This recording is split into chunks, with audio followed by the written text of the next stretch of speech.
Chapter నేను అసలు రావట్లేదు.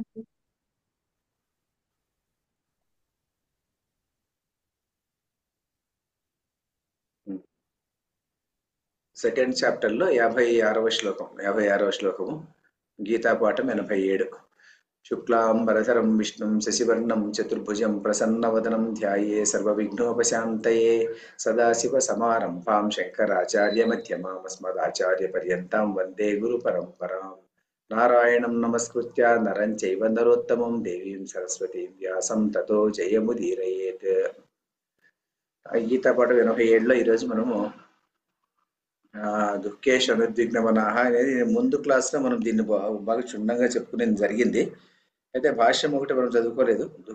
దుఃఖేష్ అనుద్విగ్నమనాహ సుఖేషు విగత స్పృహ వీతరాగ భయక్రోధ స్థితధీర్మునిరుచ్యతే.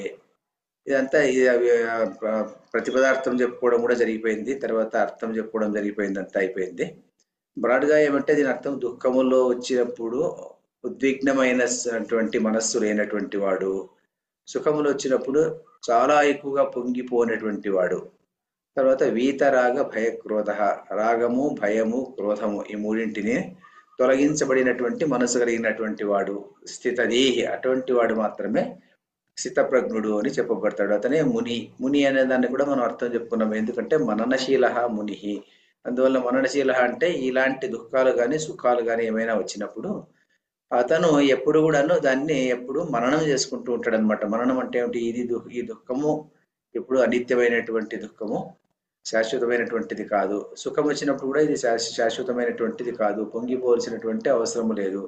దుఃఖం వచ్చినప్పుడు కృంగిపోవలసినటువంటి అవసరం లేదు అన్నటువంటి విషయాన్ని ఆయన ఎప్పుడు కూడాను మననం చేసుకుంటూ ఉంటాడు. కాబట్టి అతను మునిహి, అతనే స్థితప్రజ్ఞుడు అని చెప్పబడతాడు అని మనం చెప్పుకున్నాం దీన్ని.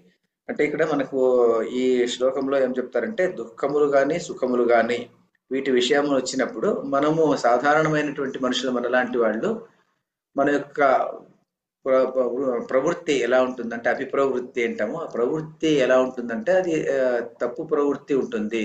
ఏదో ఇది దుఃఖము అది సుఖము అన్నటువంటి ఒక నిర్వచనం చేసుకునేసి మనము నడిచిపోతూ ఉంటాం. కానీ ఏది దుఃఖము ఏది సుఖము అన్నటువంటిది, ఏది సుఖము దుఃఖము అన్నటువంటిది రిలేటివ్ టర్మ్స్. రిలేటివ్ టర్మ్స్ అంటే ఒక బొమ్మ బురుసు ఉంటాం కదా, ఒక కాయనికి అటువైపు దుఃఖం ఉంటే ఇటువైపు సుఖము అనేది ఉంటుంది. అలాగే ఒక వ్యక్తికి సుఖం ఉన్నప్పుడు ఇంకొక వ్యక్తి దుఃఖము అని కావచ్చు. ఒక వ్యక్తి దుఃఖానికి కారణమైనటువంటి ఒకే ఒక విషయం కానీ ఒకే ఒక సందర్భం కానీ ఇంకొకరికి సుఖ కారణం కావచ్చు. కాబట్టి దుఃఖము సుఖము ఉన్నటువంటిది ఒక వస్తువులో కానీ ఒక మనిషిలో కానీ ఒక పరిస్థితిలో కానీ లేదు. మరి దుఃఖము సుఖము ఎక్కడుంది అంటే మనసులో ఉంది. కాబట్టి ఎప్పుడైనా దుఃఖం వచ్చినప్పుడు కానీ మనసు వచ్చినప్పుడు సుఖం వచ్చినప్పుడు కానీను మనం పొంగిపోయేది కృంగిపోయేది ఇలా చేస్తున్నామంటే దీనికి మనసు చేసినటువంటి ఒకనొకమైనటువంటి ఒక ప్రవర్తన మాత్రమే, మనసు యొక్క ప్రవర్తనే కానీ ఇది నిజంగా దుఃఖము కాదు, అది సుఖము కాదనమాట అని చెప్తారనమాట దీంట్లో ఈ శ్లోకంలో. అంటే దుఃఖము సుఖము ఉన్నటువంటి రిలేటివ్ టర్మ్స్. అది దుఃఖము కాదు, సుఖము కాదు. ఇప్పుడు దుఃఖము అనుకున్నటువంటిది ఇంకో 10 నిమిషాలకంతా అదే సుఖము కావచ్చు. ఇంకో సుఖము అని చాలా పొంగిపోయేటువంటి సందర్భంలోనే అదే దుఃఖానికి పరిణమించేటువంటి పరిస్థితి రావచ్చు. కాబట్టి దుఃఖము సుఖము అన్నటువంటిది మనసు కల్పించినటువంటి ఒకనొక నాటకం అంతే. కానీ అది నిజంగా దుఃఖము కాదు, అది నిజంగా సుఖము కాదు అని. అందువల్ల ఈ స్థితప్రజ్ఞుడు అనేటువంటి వాడు ఎలా ఉంటాడంటే అలా దుఃఖం వచ్చినప్పుడు చాలా అనుద్విగ్నమన అయిపోయేటువంటి వాడు కాదు, సుఖం వచ్చినప్పుడు చాలా అయ్యో అని పొంగిపోయేటువంటి వాడు కాదనమాట. అలా లేకోకుండా ఒక ఈక్వానిమిటీ అంటాం దీన్ని, అలా మెయింటైన్ చేసుకునేసి ఉండేటువంటి వాడు. తర్వాత రాగము భయము క్రోధము అన్నటువంటి మూడు లేనటువంటి వాడు, మూడు తొలగించబడినటువంటి వాడు స్థితప్రజ్ఞుడు అని చెప్పబడతాడు.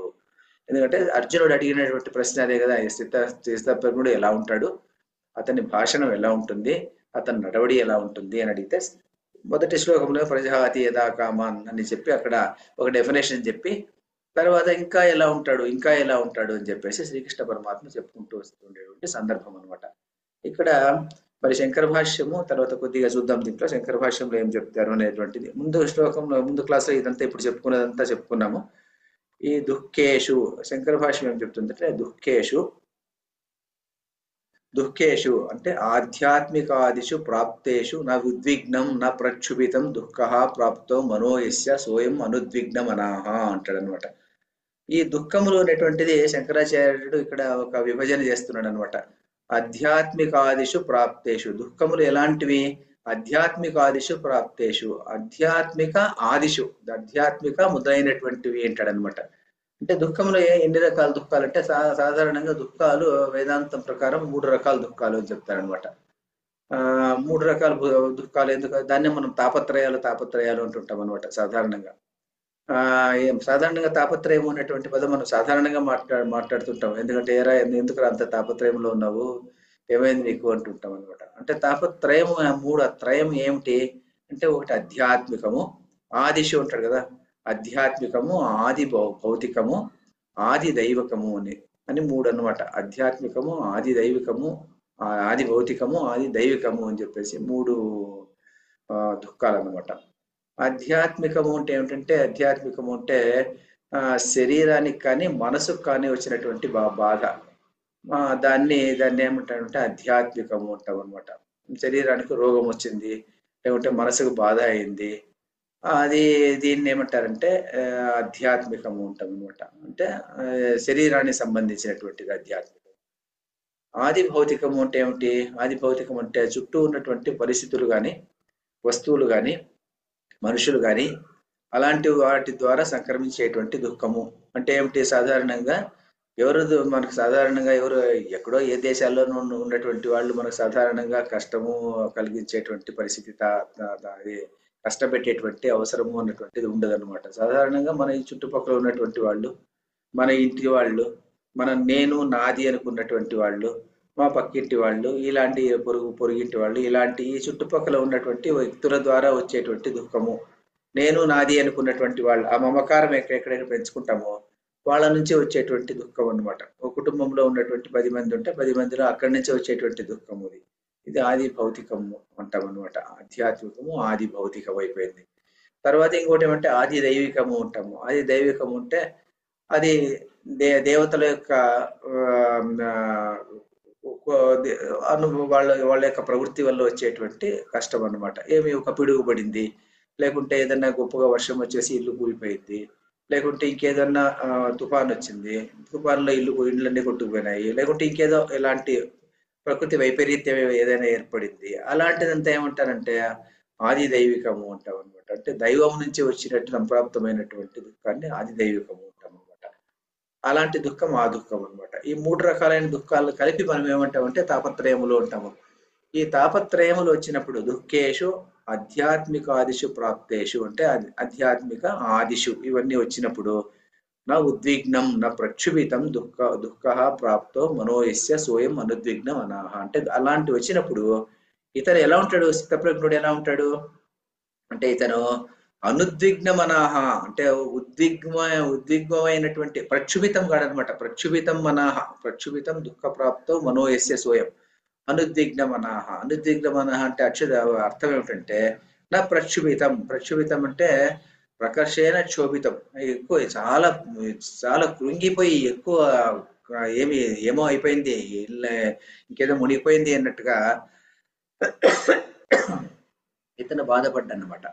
అంటే ఇక్కడ ఒకటి అర్థం చేసుకోవడం ఏమంటే, ఏదైనా దుఃఖం వచ్చినప్పుడు మరి ఇతను స్థితప్రజ్ఞుడు చిరునవ్వు నవ్వుతూ ఉంటాడా అంటే అలా కాదనమాట. అలా అర్థం చేసుకోకూడదు. ఇక్కడ చిరునవ్వు నవ్వుతూ ఉంటాడు అన్నటువంటిది కాదు, అతని మనసులో కల్లోలం ఉన్నటువంటిదేమో వస్తుంది. ఆ కల్లోలం వచ్చినటువంటిది క్షణభంగురం ఉంటాము. ఏదో కొద్ది కాలం, ఒక ముహూర్త కాలం ఉండొచ్చు, 1 నిమిషం ఉండొచ్చు, ఉంటే చాలా ఎక్కువ ఉంటే ఒక 5 నిమిషాలు ఉండొచ్చు, 10 నిమిషాలు ఉండొచ్చు. తన్ను తానే నిభాయించుకుంటాడు అనమాట. అతను ఎక్కువగా అంటే కృంగిపోయి, అలాగే ఇంక ఇది అయిపోయింది అంటే, ఈ దుఃఖం వచ్చింది, ఈ వ్యక్తి మరణించినాడు అంటే ఇక నా జీవితమే అయిపోయింది, ఇక నేను బ్రతికి రావడం లేదు, నేను కూడా చనిపోతాను అన్నటువంటి స్టేజ్కి రానటువంటి వాడు అనమాట. దుఃఖేషు అనుద్విగ్నం అనాహ, ప్రక్షుభితం కాడనమాట. అలా అని చెప్పేసి అతను సుఖంగా సంతోషపడుతూ నవ్వుతూ చిరునవ్వు నవ్వుతూ కూర్చుంటాడు అన్నటువంటిది అర్థం ఎక్కడ చెప్పలేదు అనమాట. ఇక్కడ దుఃఖం వచ్చినప్పుడు దుఃఖం యొక్క ఫీలింగ్ ఉంటుంది, అయితే కూడా అతను చాలా ప్రక్షుభితం మనహ అనేటువంటిది ఉండదు. దుఃఖ ప్రాప్తో మనోయస్య సోయం అనుద్విగ్న మనహ. అనుద్విగ్న మనహ అంటే ఏమిటి అర్థం అంటే, దుఃఖాలు వచ్చినప్పుడు ఏ ఆధ్యాత్మికమే కానీ, ఆది దైవికం కానీ, ఆది భౌతికం కానీ ఏది వచ్చినప్పటికీ కూడాను అతను ఉద్విగ్నమైనటువంటి మనస్సు ఉన్నటువంటి వాడు కాదు, అలాంటి వాడు కాదు. తను తాను నిభాయించుకుంటాడు. ఒకరు వచ్చి అతన్ని సుమారు దినాలు వచ్చి అతన్ని కన్సోల్ చేసి నీవు ఇలా బాధపడద్దు అని చెప్పి మాటికి చెప్పేటువంటి అవసరం లేదనమాట అతనికి. తను తాను నిభాయించుకుంటాడు. ఎందుకంటే తన ఆత్మస్వరూపం అయినటువంటి శరీరం తన తన తాను ఆత్మస్వరూపమైనటువంటి వాడు. ఈ శరీరం అన్నటువంటిది నిత్యము కాదు. ఈ చూసేటువంటి ప్రకృతి నిత్యము కానప్పుడు ఆ ఒక వ్యక్తి చనిపోయినప్పుడు ఆ వ్యక్తితో మనం బాధపడనక్కర్లేదు. ఇదే ప్రతి ఒక్కరికి వచ్చేటువంటి విషయమే కదా, ఇతనికి ఏం కొత్తగా వచ్చినటువంటిది కాదు. ఈ కష్టం అన్నటువంటిది నాకు వచ్చినటువంటిది కాదు కదా అన్నటువంటి ఒక భావన అన్నమాట. కాబట్టి ఆధ్యాత్మికాదిషు ప్రాప్తేషు నా ఉద్విగ్నమాహ. అలాగే తథా సుఖేషు ప్రాప్తేషు, సుఖములు వచ్చినప్పుడు విగతా స్పృహ తృష్ణ యస్య నా అగ్నిరివ ఇంధనాద్యాధానే సుఖాన్యనువివర్ధతే స విగత స్పృహ అని చెప్తాడు అనమాట. ఇక్కడ శంకరాచార్యుడు కొద్దిగా దీన్ని ఇంకా కాస్త ఎక్స్టెండ్ చేసి చెప్తాడు. ఇక్కడ ఏం చెప్తారంటే, సుఖములు వచ్చినప్పుడు విగత స్పృహ సుఖేషు ప్రాప్తేషు విగత స్పృహ అంటే దాని మీద ఎక్కువ అపేక్ష లేనటువంటి వాడు అనమాట. దాని మీద వచ్చింది కదా అని చెప్పేసి చాలా సంతోషపడి విగత స్పృహ తృష్ణ అంటే సుఖం వస్తుంది. సాధారణంగా సుఖము దుఃఖము అన్నటువంటి రెండింటిలో సుఖం వస్తుంటుంది అనుకోండి. సుఖం వచ్చినప్పుడు విగత స్పృహ తృష్ణ, ఈ సుఖము చాలా బాగుంది, ఈ సుఖము మళ్ళీ మళ్ళీ వస్తే బాగుంటుంది అన్నటువంటి అపేక్ష కూడా ఉండకూడదంట. మళ్ళీ సుఖము రావాలి అన్నటువంటి అపేక్ష ఉండకూడదు. అలాగే సాధారణంగా ఈ ప్రవచనకర్తలు ఏం చెప్తారంటే, సాధారణంగా మనం ఒక ఇంటికి వెళ్ళామనుకోండి, ఇంటికి వెళ్ళినప్పుడు మనం ఒక రకమైనటువంటి బ్యాలెన్స్డ్ మైండ్ ఉండేటువంటి వాళ్ళు, ఈక్వానిటీ ఉన్నటువంటి వాళ్ళు, సుఖ దుఃఖాలు కొద్దిగా బేరీజ్ వేసుకునేసేసి ఆ సుఖం వచ్చినప్పుడు పొంగిపోకుండా, దుఃఖం వచ్చినప్పుడు కుంగిపోకుండా ఉండేటువంటి వాళ్ళు, అలాంటి వాళ్ళు అనుకోండి. మనం అలాంటి వాళ్ళు ఎవరైనా మన లాంటి కొద్దిగా అంటే ఏదో 100% వాళ్ళు కాకపోయినా 5% 6% ఉన్నటువంటి వాళ్ళు, అలాంటి వాళ్ళు కూడా అక్కడికి ఎవరింటికన్నా వెళ్తారు అనుకోండి. వెళ్ళినప్పుడు వాళ్ళు ఏదో ఆ రోజు భోజనం పెట్టే సమయంలో ఏదో మంచి భోజనం, మంచి పదార్థాలు వడ్డిస్తారు అనుకోండి. వడ్డిస్తే ఈయన ఇది చాలా బాగుంది అని చెప్పేసి రెండోసారి పోయినప్పుడు కూడాను, మీరు ఆ రోజు అది చేసి పెట్టారు కదా, ఆ చేసి పెట్టినటువంటి వస్తువు చాలా బాగుంది అని చెప్తే వాళ్ళు ఇతనికి ఇష్టమేమో అని చెప్పేసి మళ్ళీ అది చేసి పెట్టేటువంటి అవకాశం ఉంటుంది. అందువల్ల ఏమైపోతుంది, ఆ అటాచ్మెంట్ అన్నటువంటిది అక్కడ పెరుగుతుంది అనమాట. అది కూడా ఉండకూడదు అంటాడు అనమాట శంకరాచార్యులు. తథా సుఖేషు ప్రాప్తేషు విగతా స్పృహ తృష్ణ అనేటువంటిది ఉండకూడదు. యస్య, ఏ రకంగా అయితే నా అగ్నిదేవ ఇంధనాత్యాదానే సుఖాన్ని అనువివర్ధతే స విగత స్పృహ అంటాడు. అంటే అగ్ని ఉంటుంది, ఆ అగ్ని చిన్న అగ్ని వెలుగుతుంటుంది అనుకోండి. వెలిగేటువంటి సందర్భంలో దాని మీద ఏదైనా గడ్డిపోచ ఏదైనా వేస్తాం అనుకోండి. గడ్డిపోచ ఏదైనా వేసినప్పుడు అది మండుతుంది అనమాట. మండిన తర్వాత చిన్న చెక్క పూలను వేస్తే అది ఇంకా కాస్త మండుతుంది. మనకు కావాల్సింది అంతే, అవసరమైంది అంతే కావాలి అనుకోండి. దాని మీద అలా అక్కడే నిలిపేస్తే సరిపోతుంది అనమాట. అలా నిలుపుకోకుండా దాని మీద కర్పూరం వేయడము, దాని మీద నెయ్యి వేయడము, అలా వేస్తే ఏమైపోతుంది, అది ఇంకా పెద్దగా జ్వాల అగ్ని అయిపోతుంది అనమాట. అందువల్ల ఇది కూడా ఎలా ఉంటుందంటే, సుఖము అన్నటువంటిది వచ్చినప్పుడు అయినప్పుడు, ఏ సుఖమైనటువంటి సుఖము సంప్రాప్తమైనప్పుడు ఈ సుఖం బాగా ఉంది కదా అని చెప్పేసి దాన్నే తలుచుకుంటూ ఆ సుఖం మళ్ళీ నాకు రావాలి అని కోరుకుంటూ ఉండడం చాలా తప్పు ఉంటాడు అనమాట. ఆ సుఖము కోసం అపేక్షించకూడదు అనమాట. సుఖాన్ని మళ్ళీ అపేక్షించుకుంటూ మళ్ళీ వాళ్ళ ఇంటికి వెళ్ళడము, మళ్ళీ వాళ్ళ ఇంట్లో అది తినాలని పొంగిపోవడము, అలాంటి పరిస్థితి తెచ్చుకుంటే ఎలాగైతే ఆ భోగములు అనుభవించేటువంటి సమయంలో ఆ భోగావేశం వచ్చి ఇంకా ఒక భోగం నుంచి ఇంకొక భోగము, ఇంకొక భోగం నుంచి ఇంకొక భోగము వచ్చి చివరికి ఏమైపోతుందంటే పెద్ద అగ్ని జ్వాల ఎలా లేస్తుందో ఈ తృష్ణ అన్నటువంటి భోగం అలా లేస్తుంది. కాబట్టి జాగ్రత్త, అలా ఉండకూడదు అని చెప్పేసి ఇక్కడ శంకరాచార్యులు చెప్తున్నారు అనమాట. అగ్నిదివ ఇంధనాధ్యాదానే సుఖాన్ని అనువివర్ధతే స విగత స్పృహ అంటాడు అనమాట. అందువల్ల ఏమిటంటే ఇక్కడ దీనికి చాలా ఎగ్జాంపుల్స్ వస్తాయి అనమాట. మనకు ప్రముఖమైనటువంటి కథ ఏమిటంటే యయాతి కథ. మనం ముందు క్లాస్లో కూడా చెప్పుకున్నాం దీన్ని. అతనికి 4 కుమారులు ఉంటారు. ఇతనేమో ముసలితనం వచ్చేస్తుంది. ముసలితనం వచ్చేసిన తర్వాత ఈ ముసలితనాన్ని ఒక శాపం వల్ల ముసలితనం వచ్చేస్తుంది ఇతనికి. ముసలితనం వచ్చిన తర్వాత ఇతనికి ఇంకా కామనాలు అనుభవించాలి అన్నటువంటి కోరిక ఉంటుంది. మరి కొడుకులు పిలిచి అడుగుతాడు అనమాట, మీరు ఎవరైనా తీసుకుంటారని ఇది అని చెప్పేసి. 3 కొడుకులు ఒప్పుకోరు. చివరి కొడుకు పురూరవుడు ఉన్నటువంటి వాడు నేను నీ ముసలితనాన్ని నేను తీసుకుంటాను అంటే 10,000 సంవత్సరాలు తన ముసలితనాన్ని నా కొడుకిచ్చి కొడుకు యొక్క యవ్వనాన్ని తీసుకునేసి 10,000 సంవత్సరాలు గడిపిన తర్వాత కూడా తర్వాత కొడుకుని పిలిచి చెప్తాడు, నీ యవ్వనం నీకు ఇచ్చేస్తారో నా ముసలితనం నేను తీసుకుంటాను, నాన్న నువ్వు ఇంకా కొన్నాళ్ళు కావాల్సింటే అనుభవించి ఉంటాడు అతను. అంటే అప్పుడు ఆయన అంటాడు, ఈ కామములు ఉన్నటువంటివి కోరికలు తీరేటువంటివి కాదు, దీని మీద అగ్నిలేక ఆజ్యం వేస్తుంటే అగ్ని ఇంకా పెరిగిపోతున్నట్టుగా ఈ కామనలు ఒకటి తీర్చుకుంటుంటే ఇంకొక కోరిక పుడుతూనే ఉంటుంది, ఒక కోరిక నుంచి ఇంకొక కోరిక పుడుతుంది, ఆ కోరిక నుంచి ఇంకొక కోరిక పుడుతుంది. కాబట్టి దీనికి అగ్ని లాగానే ఉంటుంది ఇది కూడాను. అగ్నిరివ అంటే అగ్ని ఎలా ఉంటుంది, అగ్నికి అనలం అని పేరు కదా, అలం అని ఎప్పుడు చెప్పదంటది, నాకు చాలు అని చెప్పదంటది, వేస్తుంటే ఇంకా మండిపోతూనే ఉంటుందంట. అలా ఈ శరీరంలో పుట్టుకొచ్చేటువంటి కామనలు అవి తీర్చాలంటే తీరనివన్నమాట. తీరాలంటే ఇంకా ఇంకా తీరనే తీరదనమాట. అది తీర్చాలి అని ప్రయత్నం చేస్తే ఇంకా ఎక్కువైపోతుంటుంది, ఇంకా ఎక్కువైపోతుంటుంది. కాబట్టి ఇది కూడాను అందువల్ల ఎప్పుడు కూడా సుఖేషు ప్రాప్తేషు విగత స్పృహ తృష్ణ, తృష్ణ అన్నటువంటిది ఉండకూడదు, సుఖము మీద తృష్ణ అన్నటువంటిది ఉండకూడదు. అందువల్లనే మనము సాధారణంగా ఏం చూస్తుంటామంటే వీళ్ళు కొంతమంది ఎవరు వేదవ్యాసుడు కుమారుడు శుక మహర్షి శుకుడు ఒక ప్రదేశంలో కూడాను గోవు పాలు పితికినంత సమయం కూడా ఒక చోట ఉండేటువంటి వాడు కాడు అని ఎందుకంటామంటే అతను అక్కడ ఉంటే అక్కడ ఉన్నటువంటి ఆ పదార్థాలతో కానీ అక్కడ ఉన్నటువంటి వాతావరణంతో కానీ అటాచ్మెంట్ పెరుగుతుందేమో అని చెప్పేసి అంతే. అటాచ్మెంట్ పెరగకూడదు అనమాట. పెరిగితే కామన అన్నటువంటిది ఎక్కడైనా పుట్టుకొని వస్తుందేమో, ఆ కామన పుట్టేదానికి అవకాశమే ఇవ్వకుండా అక్కడి నుంచి కదిలి వెళ్ళిపోతుంటారనమాట. అందువల్ల ఈ సన్యాసి అన్నటువంటి వాళ్ళు ఒకవైపు ఎప్పుడు కూర్చోకూడదు అంటారు అనమాట.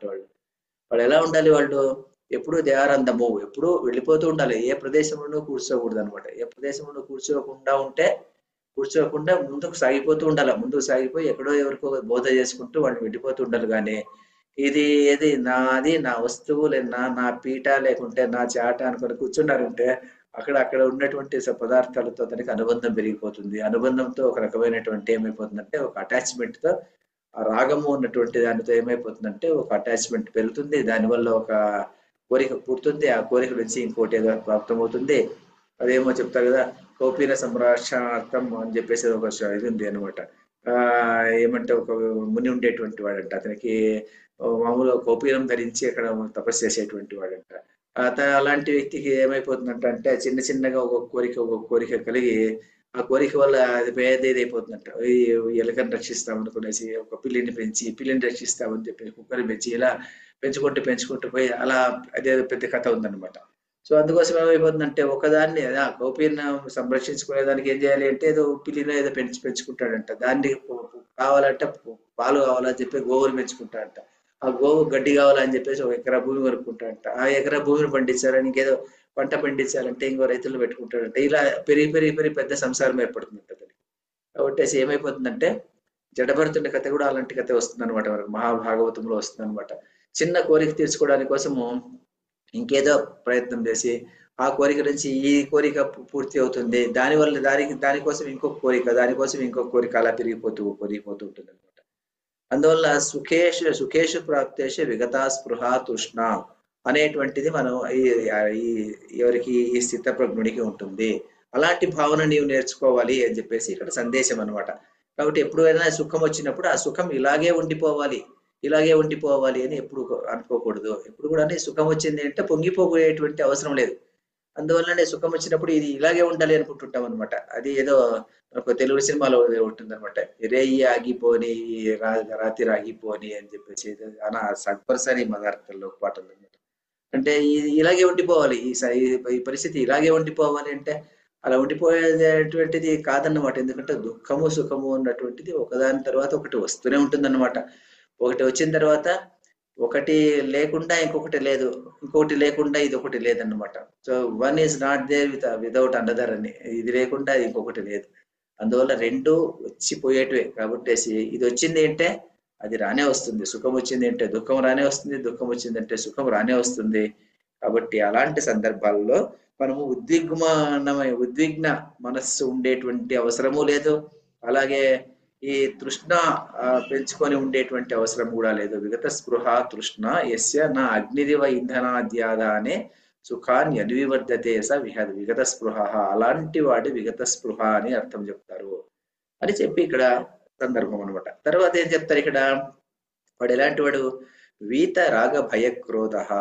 ఈ రాగము భయము క్రోధము అన్నటువంటిది ప్రతి వస్తువులోనూ, ప్రతి పదార్థంలోనూ, ప్రతి వ్యక్తిలోనూ కూడా ఇది ఉండకూడదు అని చెప్తారనమాట. రాగము భయము క్రోధము. ఈ రాగము అన్నటువంటిది ఏం చెప్తారంటే attachment to the body, to the own body. తన శరీరాన్ని కూడాను అతను రాగం అది పెంచి దాని మీద కూడా అనురాగం ఉండకూడదు అనమాట. అనురాగం ఉంటే ఏమైపోతుంది అంటే, ఈ శరీరం ఇలా ఉండాలి, నా శరీరం ఇలాగే ఉండాలి, నేను ఇలాగే ఎన్నేళ్ళైనా ఎవరంగానే ఉండాలి, నన్ను ఎవరు చూసినప్పటికీ కూడా అతను ఇంకా 20 ఏళ్ళు పిల్లవాడు అని చెప్పి అనుకోవాలి అనేటువంటి అవసరం లేదనమాట. ఎందుకంటే ఎలాగైనా ముసలితనం అనేటువంటిది రానే వస్తుంది. వచ్చిన తర్వాత ముసలితనాన్ని ఎవరు ఆపలేరు. ఇది ఎందువల్లంటే పంచభూతాత్మకమైనటువంటి శరీరం ఇది. ఈ శరీరం అలాగే ఉండేటువంటి సందర్భం లేదే లేదు అన్నటువంటి విషయం తెలిసి కూడా మనం ఏం చేస్తుంటాం, సాధారణమైనటువంటి వ్యక్తులు ఏం చేస్తుంటాము, తలకు కలర్ రాయడం కానీ, ఇంకేదో లిప్స్టిక్స్ వేసుకోవడం కానీ, ఇంకేదో అందం చేసుకోవడం కానీ, ఇంకేదో చేసుకోవడం అన్ని చేసుకుంటూ ఉన్నారు. ఈ రాగాన్ని మనము శరీరం మీద కూడా పెంచుకోకూడదు అనమాట. రాగము అన్నటువంటిది ఉండకూడదు. అలా అని చెప్పేసి శరీరాన్ని మరి అలా వదిలిపెట్టేయమంటారా అంటే అలా కాదనమాట. శరీరాన్ని you have to maintain the body, but you should not pamper the body అని చెప్తారనమాట. ప్యాంపరింగ్ ద బాడీ అనేది చేయకూడదు అనమాట.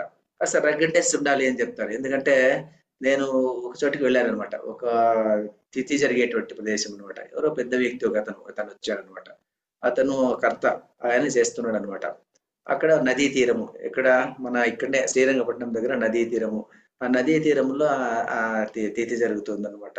జరిగేటువంటి సందర్భంలో అక్కడి నుంచి నీళ్లు తీసుకొచ్చి అందరూ అంతా పెట్టారు. ఆ నీటితోనే వంట కూడా చేశారు. ఆ నీరే తీసుకొచ్చి అక్కడ పెట్టారనమాట. పెట్టి దాంతో ఆచమనం చేయడానికి ఇచ్చారనమాట. ఈయన ఏం చేశాడంటే, ఆచమనం తీసుకుంటే ఆ నీళ్లు తీసుకుంటే మరి శరీరానికి ఏమవుతుందో ఏమో అన్న ఉద్దేశంతో ఆ నీరు పక్కన పెట్టేసేసి ఆ డిస్టిల్డ్ బాటిల్ ఒకటి కొనుక్కొని వచ్చేసి దాంతో కేశవాయ స్వాహ నారాయణ స్వాహ అని వేసుకొని తాగేటువంటి పరిస్థితి అనమాట.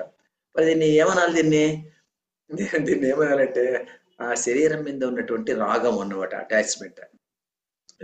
ఆ రాగము అన్నటువంటిది అంత గొప్పదన్నమాట. నా శరీరము ఎన్నేళ్ళు పోయినా కూడా ఇలాగే ఉండాలి. ఇలాగే ఎలా ఉంటుంది, ఉండదన్నమాట. అది శరీరం అలా ఉండేటువంటి అవకాశమే లేదు.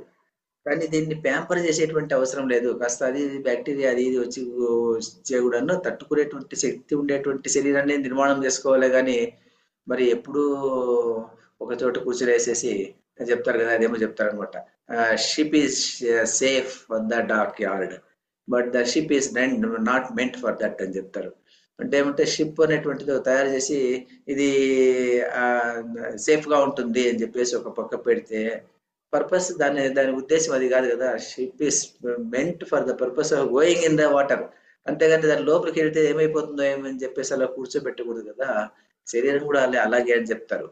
ఎలాగంటే ఏంటంటే, శరీరం ఉన్నప్పుడు శరీరంలో ఏదో మనం ఎప్పుడు కూర్చునేసేసి ఏ కష్టము చేయకుండా, ఏ పని చేయకుండా, ఇంటిలో ఒక పని చేయకుండా, చెత్త ఊడ్చుకోకుండా, పరక ముట్టుకోకుండా, వంట చేయకోకుండా అలా ఉండిపోయేసి తర్వాత ఏదో ఎప్పుడు అలా ఇది తినుకుంటూ ఉండేటువంటి ఆ వ్యక్తి సుఖంగా ఉంటాడా? లేకుంటే శరీరాన్ని పొద్దున్నుంచి సాయంకాలం వరకు కష్టపడేసేసి అతను అలా ఉన్నటువంటి వాడు సుఖంగా ఉంటాడా అంటే మనకే తెలుసు అనమాట ఎవరు సుఖంగా ఉంటాడు అని చెప్పేసి అనమాట.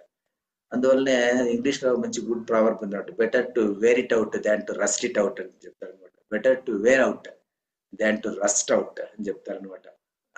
Better to wear out than to rust out. అంటే అలాగే కూర్చుంటే అది రస్ట్ పట్టిపోతుంది అనమాట. ఆ రస్ట్ పట్టి చనిపోయేదానికన్నా కూడాను better to wear out and die, అది బెస్ట్ అని చెప్తారు అనమాట. అందువల్ల ఇది కూడా అంతే, రాగము ఉన్నటువంటిది శరీరం మీద కూడాను ఉండకూడదు. ఆ రాగము ఉన్నటువంటిది వ్యక్తి మీద ఉండకూడదు అనమాట.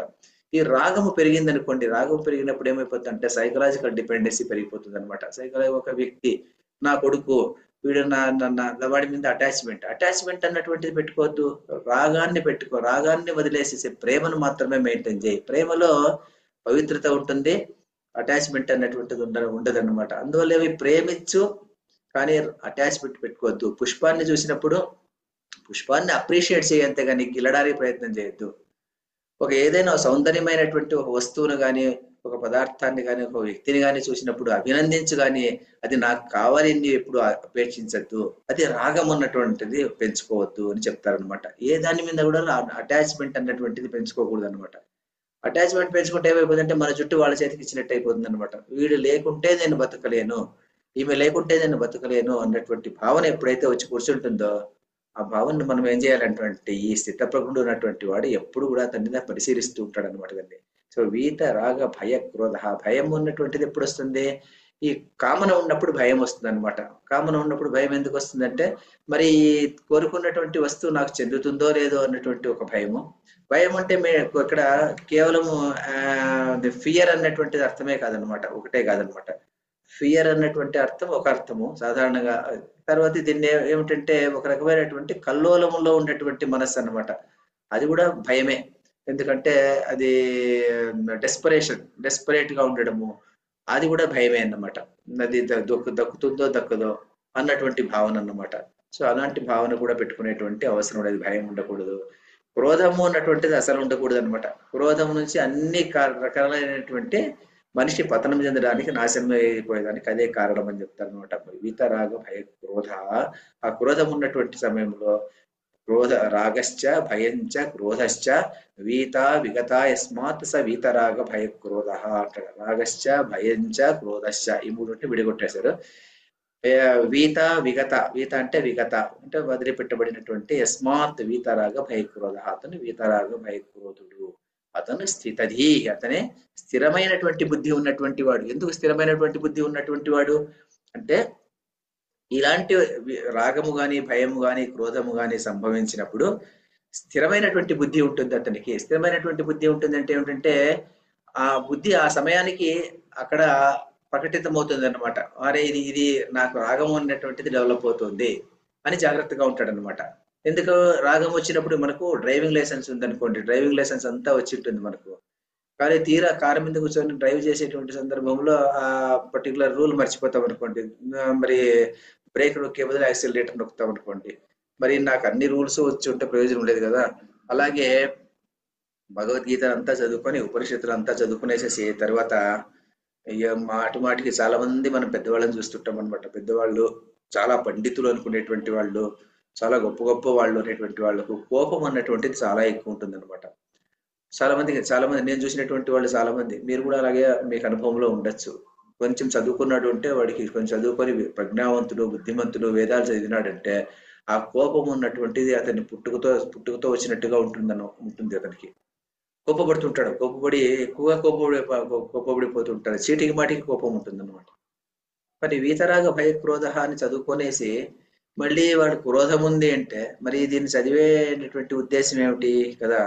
ఈ స్థిరది అనేటువంటి వాడు ఎలా ఉంటాడంటే, స్థితప్రజ్ఞుడు ఎలా ఉంటాడంటే, కోపం వచ్చింది అంటే కోపం వస్తుంది అని తెలిసినప్పుడే అరే కోపం వచ్చింది కదా నాకు అన్నటువంటి దానికే అతను బాధపడిపోయేసి ఏం చేయాలి అప్పుడు ఆ ఎదుటి వ్యక్తిని చూసి, అయ్యా నాకు నీ మీద ఎందుకో కోపం వచ్చినట్టు అయింది, ఆ కోపం వచ్చినందువల్లనే నేను చాలా బాధపడుతున్నాను, కోపం నాకు రాకూడదు ఎండింది, నీకు నేను సారీ చెప్తున్నాను, మీ పాటి మీరు వెళ్ళండి అని చెప్పేసి అతన్ని పంపించాలే కానీ అతని మీద క్రోధం చేసుకోకూడదు. ఎప్పుడు కూడా క్రోధం చేసుకోకూడదు, చీటి మాటికి క్రోధం చేసుకున్నటువంటిది అవసరం లేదు. స్థితది అంటే ఆ స్థిరమైనటువంటి ఆ బుద్ధి.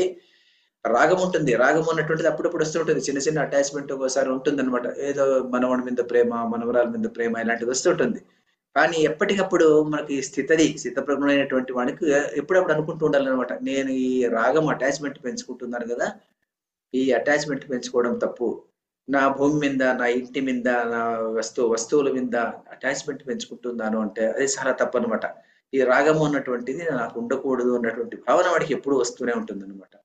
తర్వాత రాగము అన్నటువంటిది ఏం చెప్తారంటే, రాగము ఈజ్ యాక్చువల్లీ కాంకేవిటీ అని చెప్తారు. కాంకేవిటీ అంటే ఏమిటంటే కొన్నింటి మీద అనురాగము, కొన్నింటి మీద వ్యతిరేక భావము ఉంటుంది అనమాట రాగము ఉన్నటువంటి వాడికి. ఎందుకంటే ఈ కాన్కేవ్ లెన్స్ అంటాం కదా, కాన్కేవ్ లెన్స్ ఎలాగైతే కొన్నిటిని లోపల పెట్టుకునేసి మిగిలిన వాటిని బయటకు రిఫ్లెక్ట్ చేసేస్తుందో, అలాగే కాంకేవిటీ ఉన్నటువంటి వ్యక్తి ఎలా ఉంటాడంటే వాడు he will be liking or loving some people to the exclusion of other persons. ఎవరు నేను నేను సాధారణంగా అందరినీ ప్రేమించేటువంటి వ్యక్తి. ఎవరెవరిని ప్రేమిస్తావు? నా భార్యని ప్రేమిస్తాను, నా కొడుకుని ప్రేమిస్తాను, నా కూతుర్ని ప్రేమిస్తాను, మా ఇంటి కుక్కని ప్రేమిస్తాను. సరే, సరిపోయింది. మీ పక్కింటి వాళ్ళ యొక్క కుక్కని ప్రేమిస్తావా? లేదు. మరి మీ అన్న కొడుకుని ప్రేమిస్తావా? లేదు. మరి అంతగా ఎక్కువగా ప్రేమించను. మరి ఏమిటిది ఇక్కడ? ఆ రాగం ఉన్నటువంటిది కొంతమంది మీద ఉంటుంది, కొంతమంది మీద నీకు లేదన్నమాట. ఆ స్థితది అన్నటువంటి వాడు ఎప్పుడు కూడా అలాంటి ప్రవర్తన ఉండదు. వాడికి వాడైనా ఒకటే, వీడైనా ఒకటే. అందరి పిల్లలు ఒకటే అన్నమాట. అందరి కుక్కలు ఒకటే. కుక్కను ప్రేమించేటువంటి వాడు అన్ని కుక్కలను ప్రేమించాలి. నా కుక్కని నేను ప్రేమిస్తాను, నీ కుక్కని నేను ప్రేమించను అని అనకూడదు అనమాట. ఒక పోలీసు వాడికి దొంగను ఇద్దరిని కూడా సమానంగా చూడాలన్నమాట. మరి ఇద్దరు ఎండలో నడిచి వెళ్తుంటే ఇద్దరికీ మంచి నీళ్ళు ఇవ్వాలన్నమాట.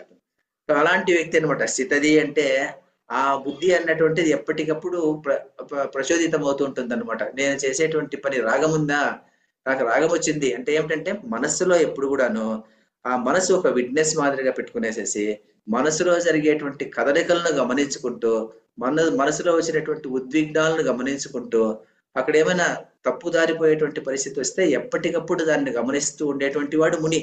అందువల్ల స్థితప్రజ్ఞ అతను మునిహి.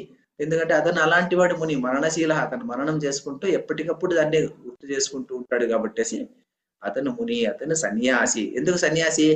ఏమేమి అతను సన్యసించినాడు? రాగాన్ని, భయాన్ని, క్రోధాన్ని మూడింటిని అతను సన్యసించినాడు. సన్యాసం అంటే ఏదో వస్తువులను, ఆలుమొగలను, పెళ్ళాం బిడ్డలను వదిలిపోవడము, లేకుంటే భర్తను వదిలి వెళ్ళిపోవడం, ఏదో అడవులకు పోవడముగా సన్యాసి కాదనమాట.